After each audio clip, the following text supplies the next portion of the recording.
కుమారుని చూచి ఆయన యందు విశ్వాసముంచు ప్రతివాడును నిత్య జీవం పొందుటయే నా తండ్రి చిత్తము. యోహాను సువార్త 6వ అధ్యాయము 41వ వచనము. నా గొప్పతనమును వృద్ధి చేయము, నా తట్టు మరలి నాకు నెమ్మది కలుగజేయము. కీర్తన గ్రంథము 71వ అధ్యాయము 41వ వచనము. నా దేవా, మేలుకై నన్ను జ్ఞాపకముంచుకొనుము.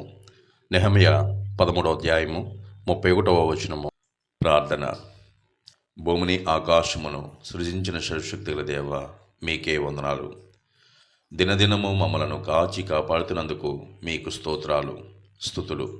తండ్రి, ఎంతమంది అయితే ఈ వాక్యాన్ని వీక్షిస్తున్నారో వారికి, వారి కుటుంబాలకు ఆశీర్వాదంనివ్వండి. తండ్రి, మేము చేయుచున్న పనులను, మా చుట్టూ ఉన్న పనివారును, పోలీసు వారిని, టీచర్స్ను, డాక్టర్స్ను, కార్మికులను అందరినీ ప్రేమతో కాపాడండి. వారికున్న బలహీనతలను తొలగించి బలంనివ్వండి. వారికి సంతోషంనివ్వండి. ఆర్థిక ఇబ్బందుల నుండి తొలగించండి. అందరినీ ఆనందంగా ఉంచి మీ రాజ్య సువార్తకై మీరు ఆఖరి సమయంలో మేమంతా మేల్కొని మీ యందు మీ పరలోకమునకు చేరటానికి మాకు అటువంటి ధన్యతను దయచేస్తారని మా ప్రభువును మీ ప్రియకుమారుడైన యేసుక్రీస్తు వారి పేరట బ్రతిమాలు వేడుకుంటున్నాం తండ్రి. ఆమెన్.